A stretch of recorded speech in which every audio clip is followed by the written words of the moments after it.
Orang itu dari punya sepeda terus punya motor, dia mulai muncul kesombongan. Dari punya motor menjadi punya mobil, tambah lagi kesombongan. Jadi dia terancam sebenarnya oleh kelemahan jiwa. Jadi setiap akses yang naik, akses yang berkembang, itu resikonya karena dia harus diwadahi oleh jiwa manusia yang lemah, maka eksesnya adalah kesombongan itu, keangkuhan.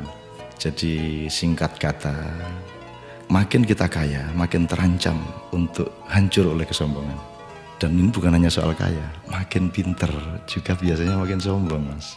Jadi ada yang namanya kesombongan feodal, itu untuk orang-orang kaya.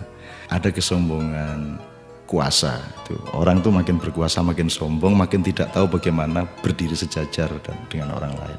Jadi kekuasaan menciptakan kesombongan, kekayaan menciptakan kesombongan. Dan saya ingin mengatakan poin yang sebenarnya bukan itu. Kepandaian juga sangat berbahaya untuk memunculkan kesombongan kita. Dalam bahasa populer kita sebut keangkuhan intelektual. Tapi yang lebih berbahaya lagi, menjadi orang soleh, orang alim itu juga bisa menimbulkan kesombongan. Jadi banyak orang-orang yang beragama dengan tekun, salah satu hasilnya adalah dia sombong atas orang lain. Diam-diam selalu merasa lebih hebat dari orang lain, lebih masuk surga daripada orang lain, lebih diterima Allah oleh orang lain.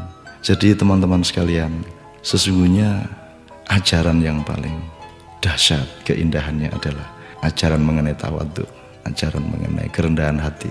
Jadi orang sholat, orang beribadah itu adalah latihan untuk mencampakkan diri, bukan untuk mengunggul dan menegakkan diri. Mencampakkan diri di hadapan Allah. Kita bersujud-sujud, tersungkur-sungkur, supaya kita siap untuk berlaku rendah hati kepada siapapun. Karena sekarang ini betul-betul bukan hanya orang kaya, bukan hanya orang kuasa, bukan hanya orang pintar, tapi orang alim juga sombong.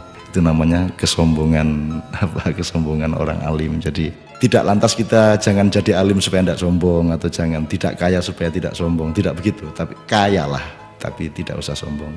Kuasalah, tapi rendah hati.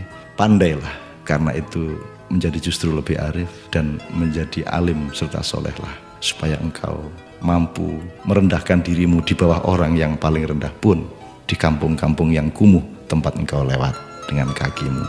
Terima kasih.